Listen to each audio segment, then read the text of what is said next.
नमस्कार छात्रों, Dzire point के नए वीडियो लेक्चर में मैं इसके सर हिंदी विषय के साथ आप सभी का स्वागत करता हूं, जिसमें आज हम पढ़ेंगे बहुत ही महत्वपूर्ण टॉपिक।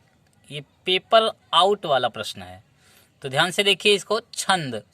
छंद आपके कोर्स में मात्र 2 पढ़ने हैं और दोनों ही आपकी परीक्षा में आते हैं। अगर दोनों में से एक भी आपने ठीक ढंग से तैयार कर लिया तो आपको जो अंक हैं दिलाने से कोई भी रोक नहीं सकता है। तो देखिए छंद क्या होता है। सबसे पहले छंद काव्य के प्रवाह को लय युक्त, संगीतात्मकता, सुव्यवस्थित और नियोजित करता है। छंदबद्ध होकर के भाव अधिक प्रवाहशाली जो है और हृदयग्राही तथा स्थायी हो जाता है। अब देखिए छंद के अंग या अवयव। छंद के कुछ अंग हैं या अवयव हैं, जिसमें पहला है आपका मात्रा। तो मात्राएं देखिए 2 प्रकार की होती हैं। पहला होता है ह्रस्व या दीर्घ, इसी को लघु और गुरु भी कहते हैं। तो देखिए ह्रस्व जहां पर 1 मात्रा होती है वहां पर ह्रस्व, और जहां पर 2 मात्रा होती है वहां पे दीर्घ होता है। अब देखिए जो है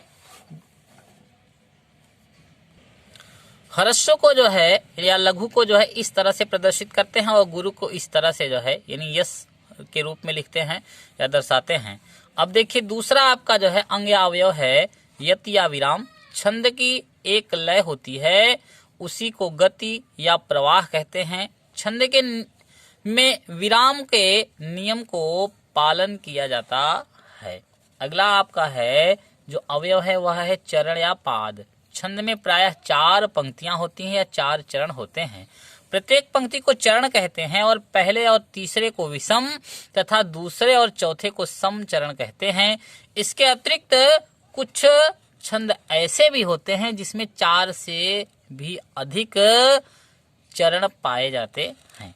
अब आगे देखिए कह रहे हैं कि लघु और गुरु। जैसे देखिए कुछ शब्द ऐसे होते हैं जहां पर आपको जो है गुरु है कि हर लघु है ये जानना जरूरी है। जैसे देखिए अनुस्वार युक्त वर्ण जैसे हंस है, संत है, तो यह अनुस्वार युक्त जो वर्ण होगा वह हमेशा दीर्घ होगा। जैसे देखिए संत में 3 मात्रा, हंस में भी 3 मात्राएं हैं आपके। अब दूसरा आपका है विसर्ग युक्त वर्ण हमेशा से गुरु माना जाता है। जैसे अतः है, प्रातः है, तो अतः ता में ता के बाद विसर्ग है, तो विसर्ग में आपके 2 मात्राएं होंगी। प्रातः इसे प्रा में देखिए 2 मात्रा और ता में जो है आपका 2 मात्रा। अब इसके अतिरिक्त जो है क्या संयुक्त अक्षर के पूर्व का जो वर्ण होता है वह हमेशा से जो है लघु होते हुए भी दीर्घ माना जाता है। जैसे देखिए गंध लिखा जाए तो ना है, गा में के बाद आधा ना है, तो आधा ना के पहले वाला जो वर्ण है यानी गा आपका हमेशा जो है दीर्घ होगा, भले ही यह ह्रस्व हो। तो इस प्रकार से इसमें गंध में भी 3 मात्रा, मंद में भी 3 मात्रा। अब देखिए चंद्र बिंदु से युक्त जो वर्ण होता है वह लघु है तो लघु होगा और दीर्घ है तो दीर्घ ही रहेगा। जैसे हंसना है, हंसना में देखिए 1 2 मात्रा, आंख में देखिए 2 1 मात्राएं। आगे देखिए कभी कभी आवश्यकता अनुसार दीर्घ वर्ण भी ह्रस्व पढ़ा जाता है और ह्रस्व वर्ण दीर्घ भी पढ़ा जाता है। अब देखिए छंद के प्रकार। छंद मुख्य 2 प्रकार के होते हैं, किंतु कुछ विद्वानों ने छंद के 3 भेद बताए हैं। जैसा पहला है वाणिक छंद। वर्णवित्तों यानी छंदों के प्रत्येक चरण का निर्माण एक निश्चित संख्या लघु और गुरु के क्रम में होती है। वाणिक छंद के अंतर्गत मालिनी, शिखरणी, अनुष्टुप आदि छंद आते हैं। अब अगला आपका है मात्रिक छंद।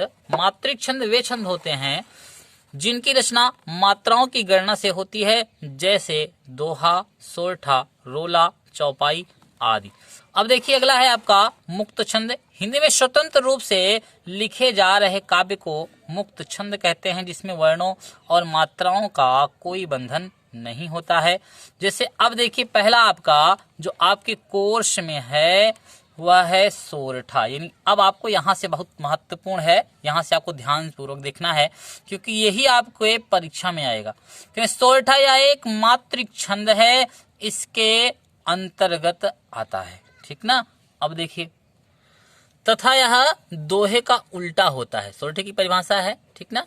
कह रहे हैं कि यह एक अर्धसम मात्रिक छंद होता है और यह दोहे का उल्टा होता है तथा इसके प्रथम और तृतीय चरण में 11 मात्राएं होती हैं, व दूसरे और चौथे चरण में 13 मात्राएं होती हैं। उदाहरण देखिए लिखकर लोहित लेख डूब गया दिन मणि आहा, व्योम सिंधु सखी देख तारक बुद बुद दे रहा।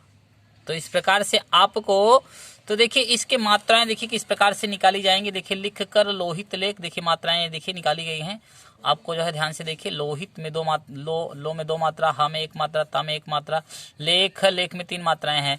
इसलिए डूब में देखिए 2 मात्रा, गया में जो है 3 मात्रा, दिन में आपके जो है 2 मात्रा, मणि में 2 मात्रा, इस प्रकार से जो है आहा में आपके 3 मात्रा। तो देखिए ये सारी मात्राएं आपको निकाली गई हैं। तारक बुदबुद देखिए किस प्रकार से जो है आपके सभी मात्राएं हैं। अब देखिए जो है इसके अलावा जो है एक दूसरा उदाहरण भी देखिए, आप अपने से निकालिएगा, जो है देखिए निकाल पाते हैं कि नहीं। बंदह मुनि पद कुंजु रामायण जहि निर्मयौ, सरवर सुकोमल मंजू रोव रहित डूबन सहित। तो देखिए अब आके आपका है बंदह मुनि पद कंजू रामायण, ठीक ना। दूसरी लाइन है आपका रामायण जहि निर्मयु, आगे सरवर सुकोमल मंजू दोष रहित डूबन सहित। तो देखिए कह रहे हैं कि अगला आपका है रोला, यानी पहला आपका दोहा सोरठा है और दूसरा आपका रोला, यानी 2 ही आपके परीक्षा में आएंगे और दोनों में से आपको एक करना होगा। तो रोला करें कि यह एक सममात्रिक छंद है और इसके 4 चरण होते हैं और प्रत्येक चरण में 24 मात्राएं होती हैं, 11 और 13 मात्राओं पर यति होती है।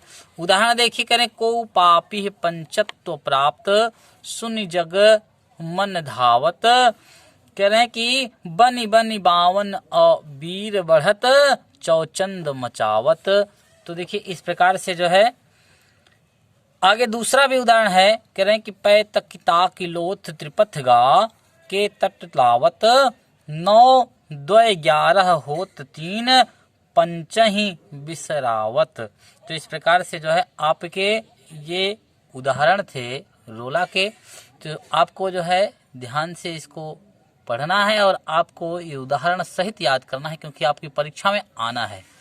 तो फिर मिलेंगे एक नए वीडियो में, तब तक के लिए टेक केयर, बाय बाय, धन्यवाद।